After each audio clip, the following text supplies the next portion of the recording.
Hi, I'm Neil and thank you very much for joining me today for a review of Hula. It's quite funny how sometimes games hit with some people and with other people not so much. That's what's so great about this hobby. There's so many games and not everyone likes everything. Now this was a game that my friend Tora, Favourite Foe, you may know her from Instagram and various other social media stuff. If you don't follow her account, definitely do, by the way. It's Favourite Foe. She's fantastic. But this one didn't hit with her and her friends' family. So she very kindly sent it over to me, thinking, well, she knows that I like shedding games. I've got quite a few shedding games. So she thought, oh, I'll see what Neil thinks of it. So I played it, I learnt it, played it, taught it to a few people, and then taught it to a few more people, and then took it to a convention, and then, yeah. So played this quite a lot. So it didn't hit with Tora, it has hit with me. I'm going to take you down to the table, show you how it plays, talk about the rules and the cards, etc. And then I'll bring you back up to give my final thoughts. Okay, cheers! Okay, Hula is a card shedding game, but actually it's more likely a player elimination game. You can win by shedding all of your cards, but you're much, much more likely to win by making all the other players have to pass. So let me show you what the deck's made up of. It's a series of cards numbered 1 through to 13. There is 6 copies of each number, with the number 7 having 12 copies in it. The number 7 is very, very special. It's a wild card, and I will explain how that works as I show you a couple of goes. Okay, so this is Hula set up for 3 players. Each player has been dealt 5 cards, which they keep to themselves. That's secret. They also have 5 cards face up. So the combination of the 10 cards is their hand. Everyone can obviously see the cards that are on the table. And the first thing you do before you get going is you have a look at your cards and you decide how many, if any, you want to swap out. So the reason why you would do that is because in this game, people are going to try and make you eliminated. And as an example, if this player left these cards as they were, this player here, who will be always going to be going before them because it's going clockwise, is going to try and knock them out based on what they've got there. So as an example, this player is going to keep all of their cards, they're not going to change. This player decides to lose 2. The most you can lose is 3. So they put them on the bottom of the deck and then they turn over 2 to replace. Then this player decides they just want to get rid of 1 card, and that's that. Okay.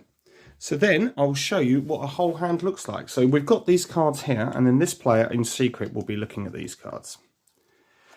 Right, so they, as their first action, choose to play any card from their hand, which is all 10 cards, and they will play it to the table face up, and then they have to give instructions.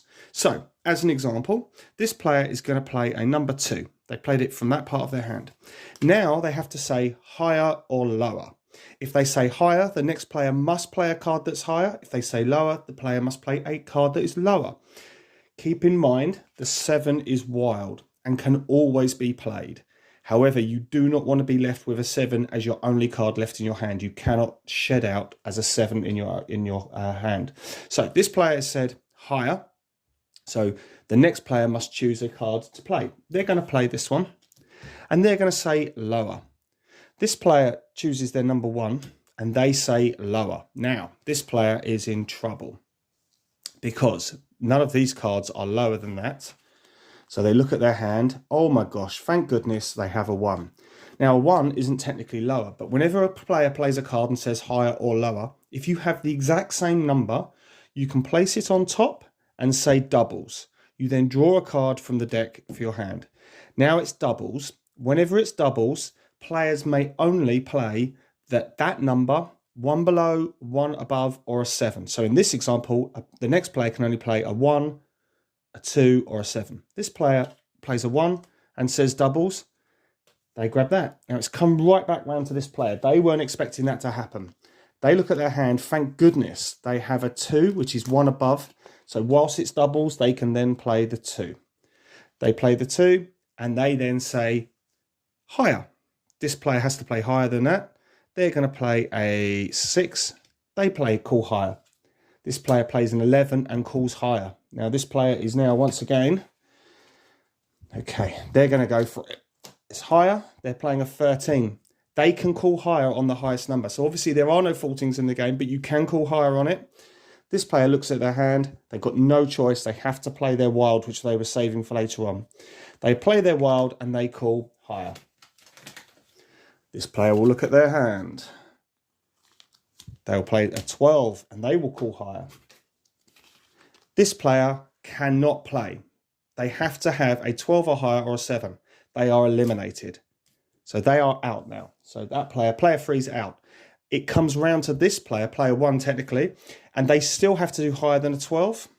Thank goodness they have a 12. They call doubles, they grab a new card.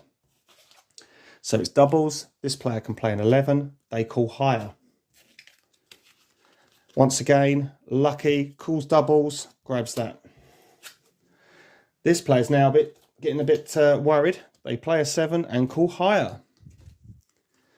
Once again, they call higher.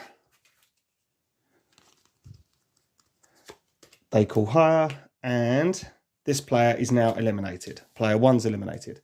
So, player 2 won. Player 2 scores 1 point for each card in the discard pile in the middle of the table. They tally that up. The first person, you keep on going, the first person to 77 points wins the game.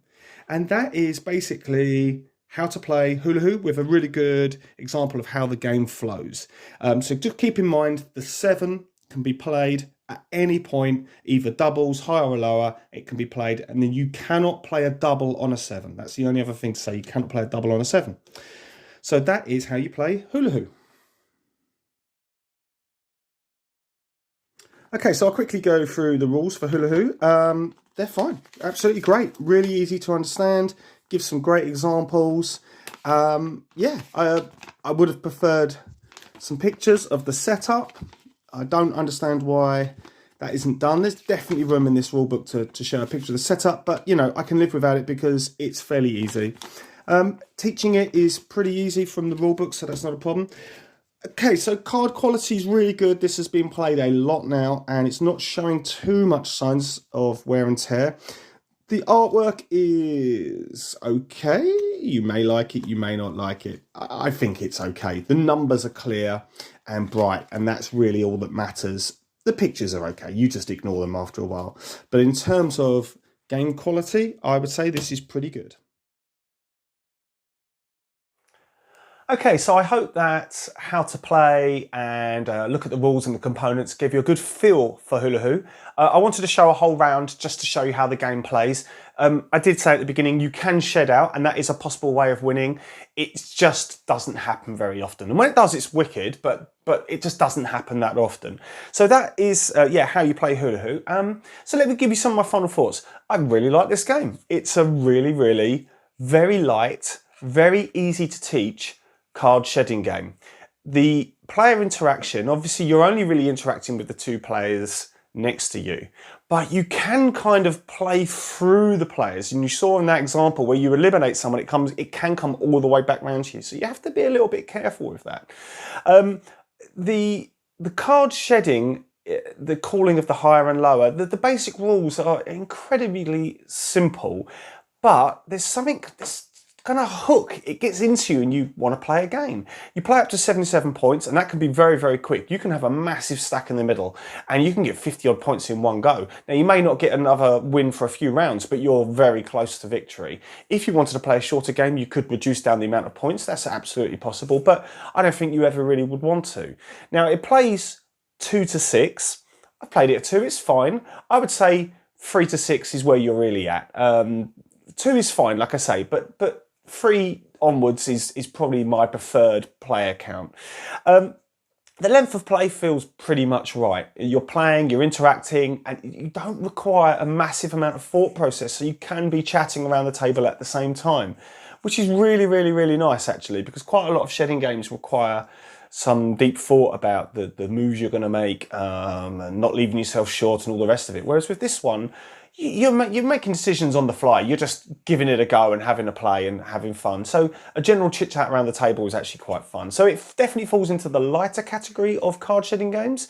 I would say this is suitable for families, gamers, pretty much anyone. I've taught this to people who don't really play any card games at all, and they really like it and they got to grips with it pretty quickly. The doubles takes a couple of minutes to get their heads around, but you just keep on reminding them, okay, it's doubles now, these are the only options that you've got to playing. And once you've done that a few times, they're pretty much, yeah, it works really, really well. In terms of value for money, I have seen this incredibly cheaply online at various different websites, and I would say it's fantastic value for money. I mean, I've seen it under £10, so, you know, great. For the amount of plays that we played from it, that definitely makes it worthwhile for us. So the rating I'm going to give Hula Hoo is a buy it if you see it. It's not like run out, find it somewhere desperately, but it's definitely, if you see this somewhere online or at a convention or in a game shop, definitely pick it up because you will like it, especially if you like card shedding games. And it's great because you can get family members around the table playing it at Christmas and various other things because it's so simple to teach. But your gamer friends will also like it because there's that player interaction and it's a great filler game between a couple of heavier games. So yeah, I don't really have much negative to say about it. It is incredibly light and it may not be for everybody, but for me and for the people I've taught it to, it has been a hit. So that is my review of Hula Hoo. I hope you enjoyed it. I appreciate you watching my videos. And if you have any comments, chuck them over. I'll get back to you as quickly as I can. Anyway, I'm Neil, and thank you very much for watching. Cheers!